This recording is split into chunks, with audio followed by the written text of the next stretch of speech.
यही कहानी अर्जुन नामक एक साधारण पिलार जी गोटे छोटिया गाँव रे निज परिवार सहित रहुथिला।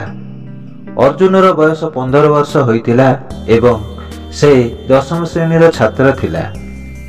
से पाठ पढ़ारे ठीक ठाक थिला, किंतु तार गोटे बड़ खराब अभ्यास थिला। से सदाबेले सब काम पकाई रखुथिला।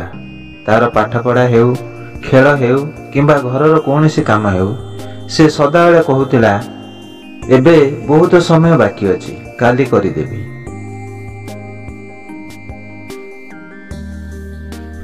अर्जुनर पितामाता तांको बहुबार बुझाउथिले समय बहुत मूल्यवान, यह केबे काहारी को अपेक्षा करे नाही।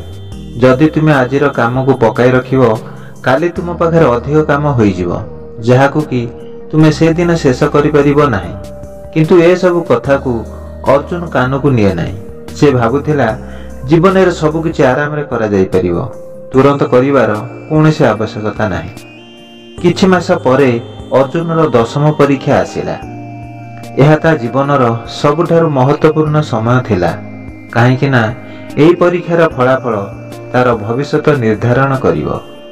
स्कूलर शिक्षक एवं पितामाता तांको पाठ पढ़ारे ध्यान देवाकू कहूथिले, किंतु अर्जुन को लागुथिला परीक्षा बहुत समय बाकी अछि। से पाठ पढ़ारे मन न देई पूरा दिन सांगमानक सहित खेलुथिला, नहले मोबाइल रे गेम खेली तार दिन काटी देउथिला। समय धीरे धीरे चलीगला। अर्जुनर सब सांग माने परीक्षा पाई प्रस्तुत हेउथिले, किंतु अर्जुन एबे भी पाठ पढ़ारे मन देउ नथिला। जेतेबेले परीक्षा हेबाकू मात्र गोटे मास रहिला, तेबे जाई ताकू टिके चिंता लागिला। परीक्षार किछि दिन पूर्वरु अर्जुन बही खोलिला एवं पढ़िबाकू आरंभ कला। परीक्षा अल्प दिन थिबारु से ठीक रे पाठ पढ़ी पारिला नाही कि तार किछि मने रहिला नाही। एते गुडे बहिर पाठ को भाबी से भयभीत होई गला। एबे ता मुंडरे बुद्धि पसिला जे से तार केते मूल्यवान समय को बर्बाद कर देइछि। से भय करी दिन राति पाठ पढ़िबाकू लागिला, किंतु बहुत डेरी होई सारिथिला। ता पाखरे एते समय नथिला जे पूरा कोर्स को से एते कम समय भितर शेष करि परिबो। परीक्षार दिन आसिला। पिला माने श्रेणी कक्ष रे बसिले। टीचर पिला मानकू क्वेश्चन पेपर देले।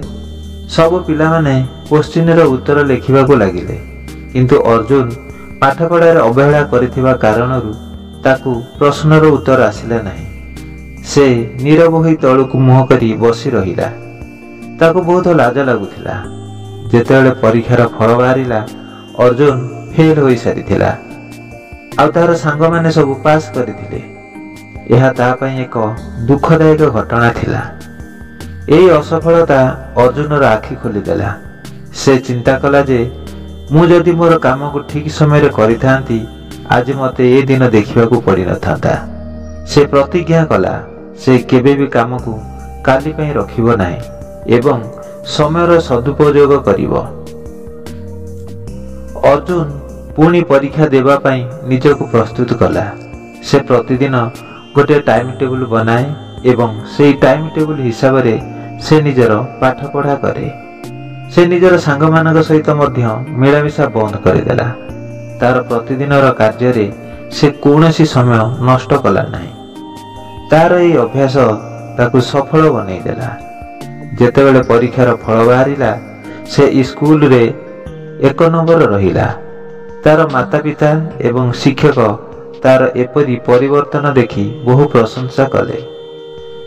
अर्जुनर एई कहानीटी हमकू एई शिक्षा दिए जे समयर ठीक सदुपयोग सफलतार चाबिकाठी। जदि आमे समय बर्बाद करिबा, आम जीवन रे असफलतार सामना करिबाकू पड़िबो। किंतु जदि आमे आमर कार्य को ठीक समय भितरे एवं ठीक प्रकार रे करिबा, जीवन रे कौनसी कार्य आम पई प्रतिबंधक साजिब नाही।